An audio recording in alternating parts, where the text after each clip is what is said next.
Me da muchísimo gusto comenzar esta serie de mesas especiales de Código Libre con tres grandes invitados, tres grandes personajes que se convierten al mismo tiempo en los padrinos de estas ediciones de Código Libre, que serán ahora virtuales en proporción a esta nueva realidad que nos ha impuesto el COVID-19. Me da mucho gusto saludar a Edna Jaime, directora general de México Evalúa. Edna, gracias por aceptar esta convocatoria. Al contrario, Héctor, encantadísima, Héctor, y también de compartir este foro virtual con Federico y con Ricardo. Es un gusto. Gracias. Federico Berrueto, director de Gabinete de Comunicación Estratégica. También muchas gracias, Federico.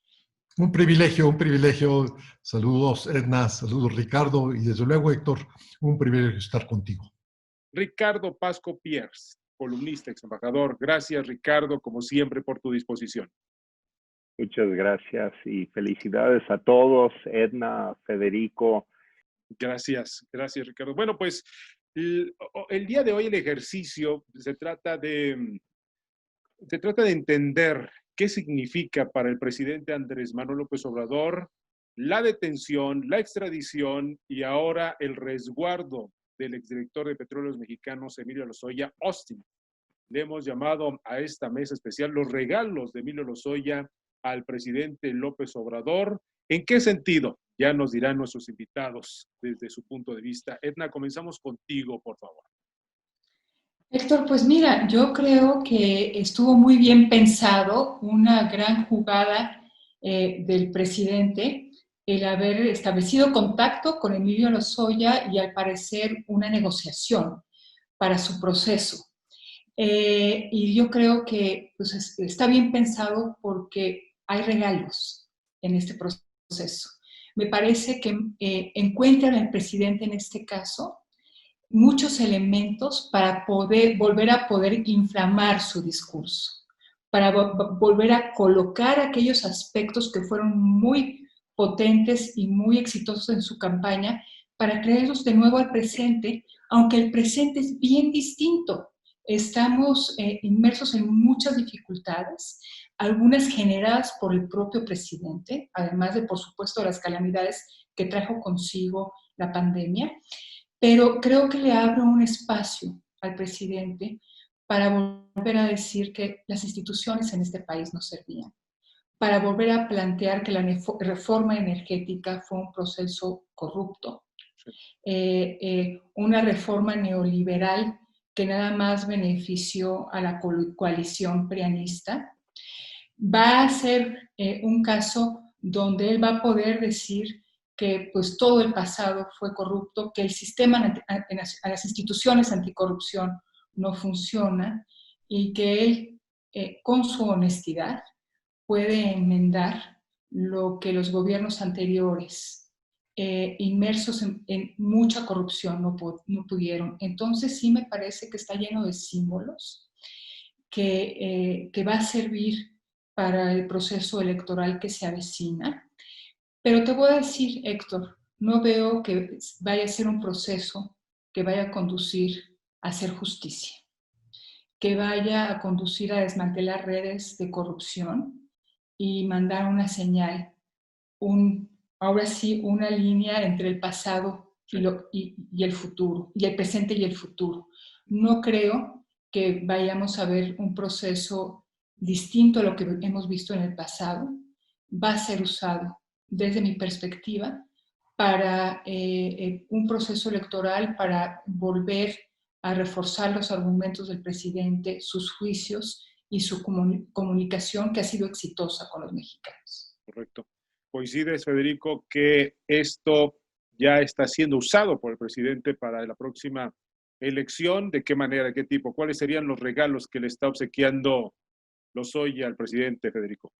Bueno, muy de acuerdo con lo que dice Edna, prácticamente suscribiría cada una de sus expresiones.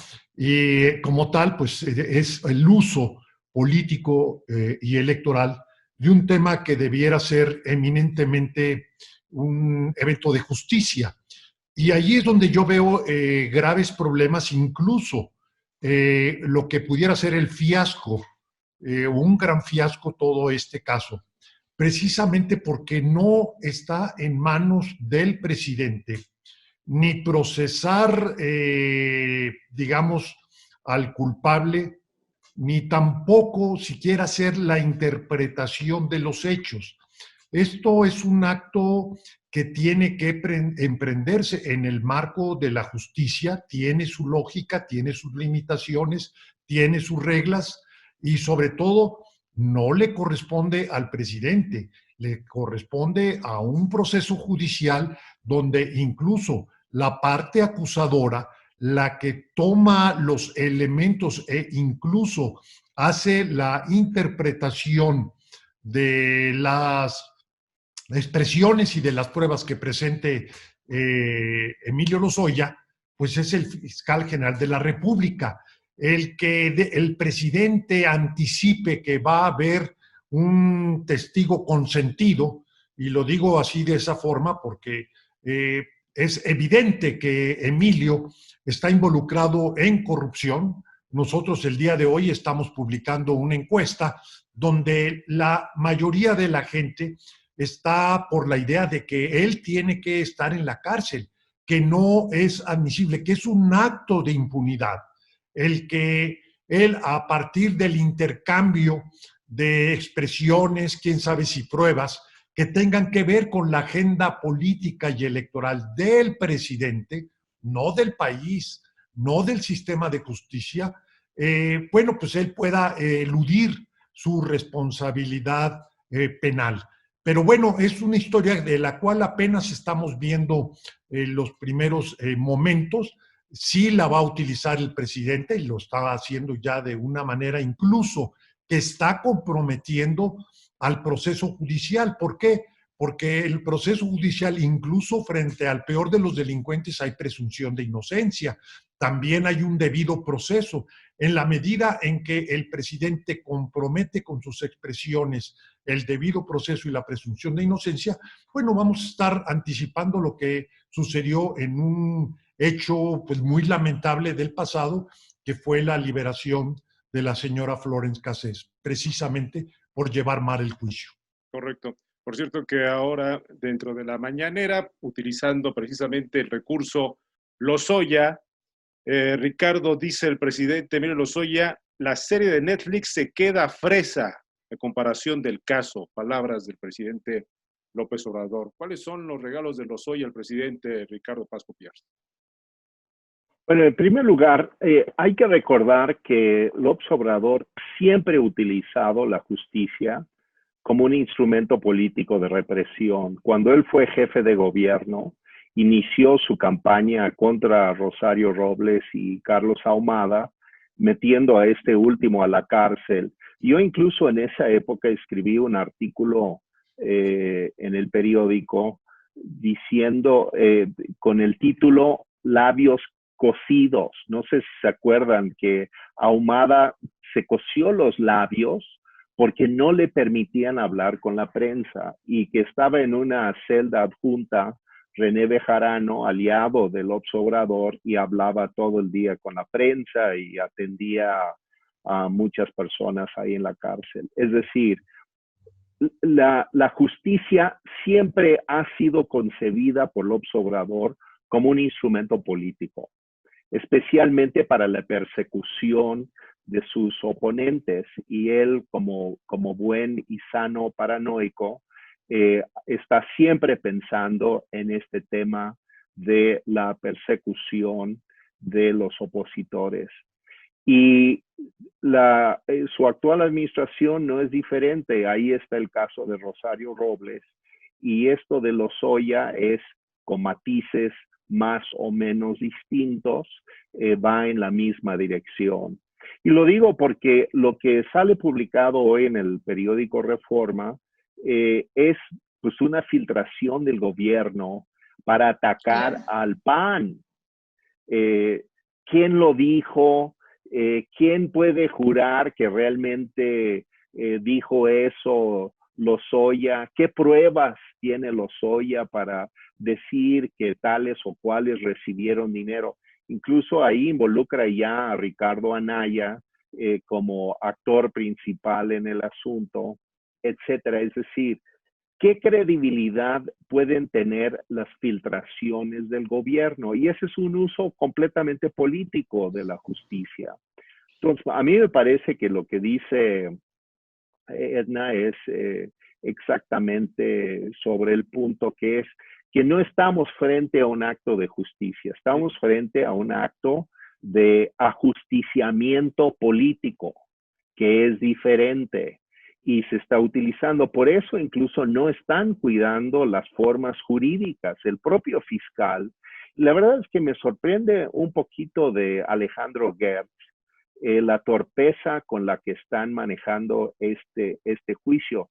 Yo escuché por ahí que incluso la audiencia española está pensando hacerle un reclamo a la justicia mexicana porque están violentando completamente los procedimientos jurídicos establecidos de haber presentado, tenía que haber presentado a Lozoya inmediatamente ante el juez.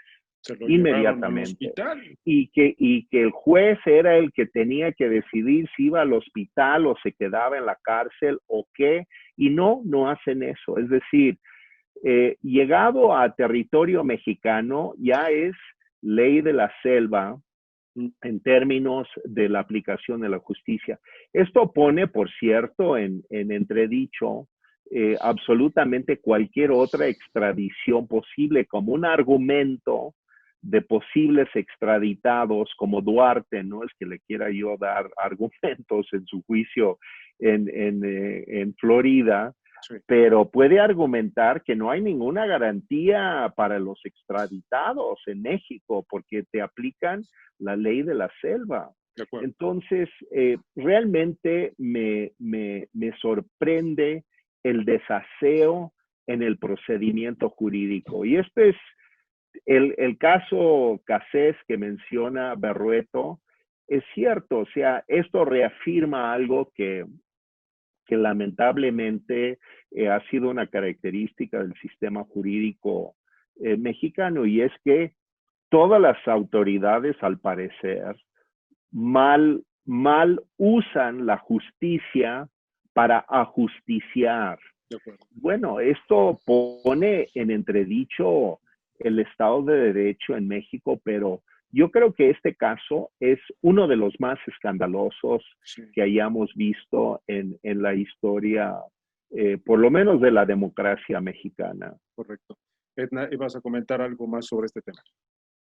Mira, Héctor, yo creo que Ricardo tiene toda la razón y me parece que este es el indicador, la dimensión donde vamos a ver si hay un cambio o vamos a tener más de lo mismo. López Obrador dice que él va por un cambio de régimen. Y yo me permito proponerles que asumamos que la justicia, que el ámbito de la justicia, es de esos pilares clave para hablar si tenemos un cambio sustantivo en este país. Porque se ha utilizado la justicia para fines de la persecución criminal para fines políticos, siempre. Por eso nuestras instituciones de justicia están tan poco desarrolladas, porque para servir ese propósito político no necesita de profesionales, no necesita de buenos peritos, de buenos ministerios públicos, de buenas estrategias de investigación. Entonces, por lo que hemos visto en estos pocos días, pues parece que va a ser más de lo mismo. Y esto es gravísimo para este país. A pesar de que tenemos una fiscalía autónoma, de que se pensó y se promovió por mucho tiempo que la persecución criminal dejara de estar supeditada al poder.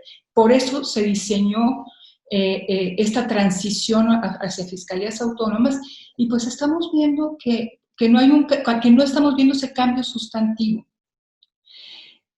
Inclusive, si el fiscal Gertz quisiera emprender una investigación profesional, dudo que ese sea el objetivo, pero si lo fuera, se encontraría con instrumentos muy endebles para lograrlo. Entonces, Por un lado están los fines políticos que se persiguen con esta extradición, el inicio del proceso a Lozoya, pero por otro también hay que reconocer la profunda debilidad de las instituciones de la justicia penal, particularmente de la Procuración de Justicia. Entonces, ya quiero yo ver cómo van a tramitar un proceso complejísimo. No es una persona. En otros países donde se ha procesado, investigado por el caso de Brecht, se han iniciado procesos de macro investigaciones, porque lo que se intenta es identificar redes. Todos los actores involucrados en actos de corrupción de alto calibre. Entonces, es lo que necesitaríamos nosotros ver. Si en los siguientes días yo veo que se inicia un proceso con estas características, entonces creo que le daría algo de crédito al proceso, o beneficio de la duda. ¿Dónde están los nexos? ¿Cuáles fueron las personas claves dentro de la administración? Eso es un macro proceso y eso es lo que nos llevaría a identificar las redes mafiosas de este país. Pero lo está administrando el presidente a su propia conveniencia. Y se está administrando, sí, sin duda. Entonces... No, claro. Y es que, perdón que me interrumpa, Edna, y esto nos da pie a la siguiente pregunta. Con lo que hoy tenemos, pese a lo desaseado que está el caso, como ustedes lo han mencionado, de distintos enfoques, y con las filtraciones que tenemos, también a conveniencia, como lo dice Federico, ¿creen ustedes que Anaya, Videgaray y todos los que hoy salen precisamente alrededor del expresidente Peña Nieto tendrían algo de qué preocuparse? ¿Solamente será fuego de artificio o ya tienen que estar buscando a los mejores abogados del planeta? Federico. Ya, bueno, en primer término, lo que está de por medio es la impunidad. Y creo que la larga historia en términos de déficit institucional que tenemos como nación es precisamente la impunidad. Y esta sería una espléndida oportunidad precisamente para abatir la impunidad. Pero bueno, no estamos viendo lamentablemente que ese sea el propósito al menos del presidente de la República. Todavía hay que esperar por parte de la Fiscalía General, que ha mantenido silencio, puede ser un silencio prudente o puede ser el silencio de la impotencia o incapacidad para lidiar con el presidente de la República. Pero bueno, el tema, regreso al de la impunidad. Y la impunidad apunta directamente, primero, pues a quienes gobernaban y al partido que gobernaba. Y cuando hablo del partido que gobernaba, bueno, está por lo que ahora sabemos y los testimonios que se robustecen pues, por otros antecedentes, de que el PRI se financió ilegalmente en sus campañas y eso es suficiente razón pues para que actuaran no nada más la Fiscalía General de la República, tendría que actuar el INE, tendría que actuar la FEPADE y eventualmente estamos hablando de la pérdida de registro. Quizá el caso ya haya pasado de término, pero no en sí el modelo. Y tan es así que tenemos en Chihuahua la investigación o un proceso en activo que se llama la investigación de la Operación Zafiro. Bueno, quiero decir todo esto porque creo que aunque el propósito evidente del presidente es apuntar al PAN, a Felipe Calderón, a Ricardo Anaya, a unos gobernadores del PAN, o sea, tiene esa intencionalidad político-electoral. ¿Por qué? Pues porque es a los que ve como adversarios, como lo vimos claramente con la respuesta que le dio a los 30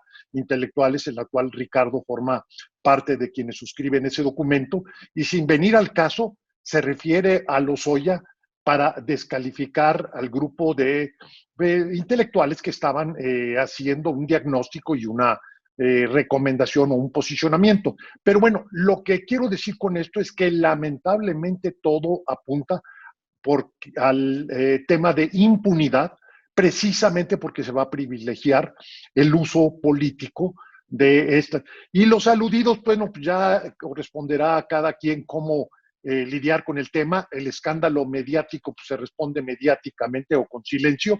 El tema judicial, bueno, sí, para eso sí se requiere un abogado, pero por lo visto, pues no es como se están enderezando las cosas. El mismo enfoque. Por ahí sería la misma pregunta para ti, Ricardo.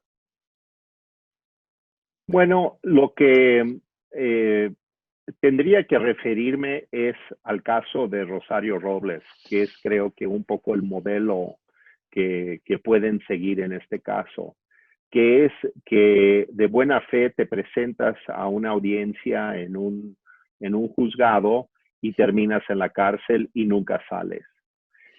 Después de ese incidente de Rosario, recuerdo una entrevista con Diego Fernández de Ceballos y ante una pregunta expresa, Diego dijo, pues con el ejemplo que han dado con el caso de Rosario, mi recomendación a todos mis clientes es huyan del país y acá nos arreglamos y a ver qué pasa, ¿no? ¿Por qué? Porque no tienes la menor certeza. Entonces, yo digo, mi recomendación a todos sería huyan del país y que sus abogados arreglen las cosas,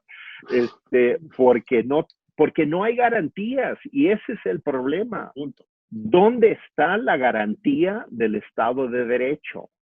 Y esta es la tragedia que subyace en lo que estaba aconteciendo. Hoy en la mañana, justamente por quién sabe qué vez, el presidente vuelve a filosofar sobre todo lo que va a decir Lozoya y toda la limpieza y la verdad que va a emerger de este caso, filosofando en su audiencia de púlpito en Oaxaca.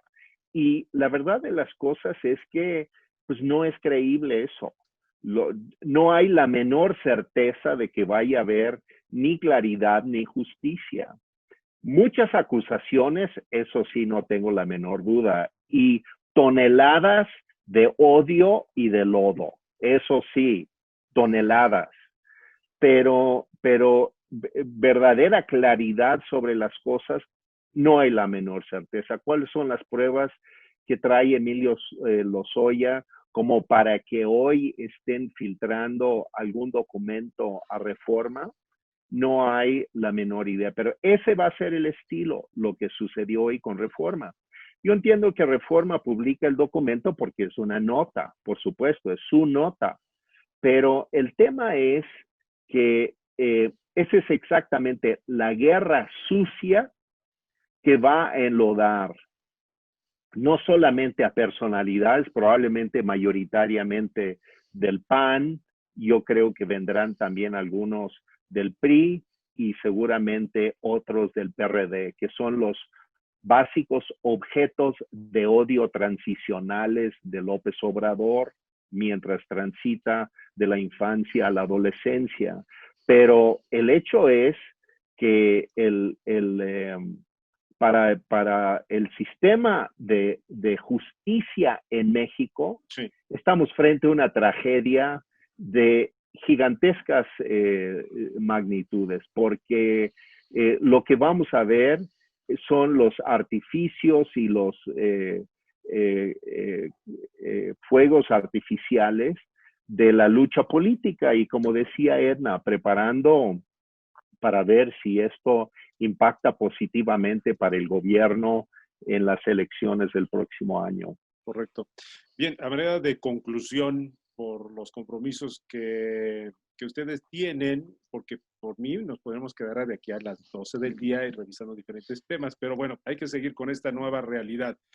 Edna, tú, junto con tu equipo en México Evalúa, y con esto iniciaste, este tema, el de Lozoya, y la manera en cómo lo está manejando el gobierno federal, pues es un antes y después o una continuidad de lo que, la manera en cómo los gobiernos han usado a su propio favor, a su propio beneficio, los casos de alto impacto en materia de justicia. Lo que quiero preguntarte es, ¿hay algo que se pueda hacer dentro de nuestro propio aparato de justicia para revertir la forma en cómo lo está manejando el presidente? Si es que hay alguna esperanza dentro del propio fiscal Gertz Manero, ¿por dónde ves? Mira, yo lo veo muy difícil, Héctor, porque por lo que hemos visto en las primeras horas del retorno de Lozoya al país, pues ya nos quedó claro por dónde va.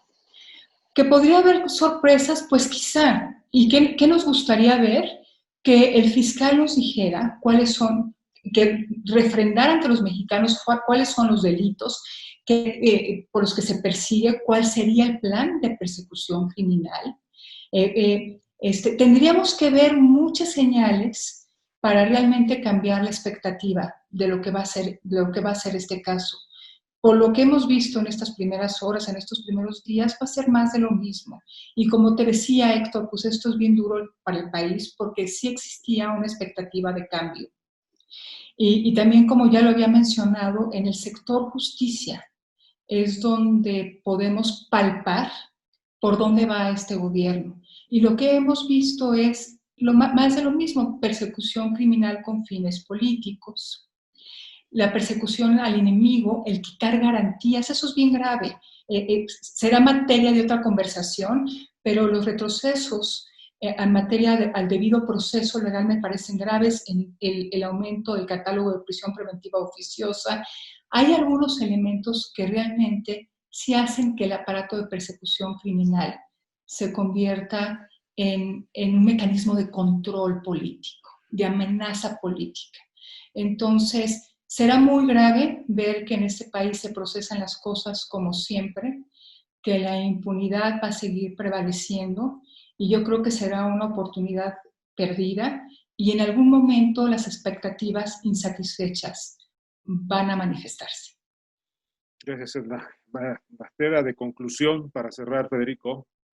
Bueno, yo lo que veo es que si hay testigo consentido, si ese es el curso que la fiscalía o el gobierno le dan al caso, pues tiene que haber responsables de mayor nivel al de Emilio Lozoya. Es decir, esto apuntaría a la responsabilidad no de Ricardo Anaya, no de quienes le interesan al presidente, no, quienes jerárquicamente estarían por arriba de Emilio Lozoya y además en delitos más graves. Esa es la lógica del régimen de esta forma de consentir al testigo. Y eso, bueno, pues apunta a Luis Videgaray,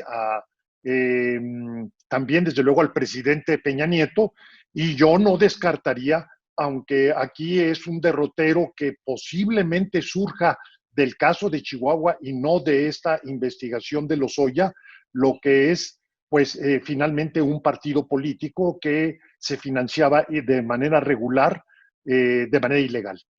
Correcto. Ricardo Pasco, para cerrar. Sí, yo creo que lo que han apuntado es acertado. Por un lado, que esta supuesta o real transformación se va a medir en función de los resultados del sistema de justicia en México. Por el otro lado, es quien está en todo caso detrás de esto conceptualmente, pues sería el gobierno en turno y no los actores políticos diversos, que no los disculpa, pero tampoco los hace los principales objetos de investigación. Es decir, el gobierno anterior y su partido, como lo dice correctamente Federico. Lo que sí me parece es que estamos entrando en un túnel del tiempo con un derrotero muy, muy peligroso, y es no solamente utilizar el sistema de justicia para evaluar, castigar y sacar ventaja de algunas acciones anteriores, sino de realmente resquebrar los tejidos finos de un sistema constitucional que se está deshaciendo entre las manos de este gobierno, y que finalmente a lo que va a tener que recurrir el presidente es a un mando militar dictatorial. Yo creo que la lógica al final de este túnel escabroso en el que nos estamos metiendo, es un régimen autoritario. Yo no veo otra salida donde se va a tener que anular el Estado de Derecho, se va a tener que imponer el orden por la vía de la violencia estatal contra la ciudadanía, porque están rompiendo todo, están resquebrajando toda lógica de la convivencia social, jurídica en México. Y es un derrotero extremadamente peligroso el que está tomando el presidente, y yo creo que lo vamos a lamentar todos si no se frena prontamente, si no hay realmente una reacción en contra de esto. Yo espero que la ciudadanía tenga la sensatez de imponer una mayoría democrática en el Congreso el próximo año, pero si no sucede, a lo que vamos a ir es a un régimen autoritario, porque esa es la lógica, la imposición de la venganza, la imposición de verdad de un sistema de odio y de resentimiento que va a conducirnos hacia un sistema dictatorial. Pues hay muchas cosas que platicar con ustedes para poder aprovechar su presencia, así es que los convoco en la medida de su agenda, poder estar haciendo este tipo de ejercicios para ir encontrando estas salidas en medio de esta etapa en la que estamos viviendo. Edna, Jaime, muchas gracias. Muchas gracias, Héctor. Qué gusto, Federico, y qué gusto, Ricardo. Muchas gracias. Edna, Federico, Gracias. muchas gracias. Hasta la próxima. Gracias, Edna, Ricardo, Héctor. Gracias. Ricardo Hasta Pasco, luego. muchas gracias. Cuídate mucho. Muchas gracias a todos ustedes. Hasta luego. Fuerte abrazo. Gracias. Hasta la próxima. Gracias. Hasta la próxima. Gracias.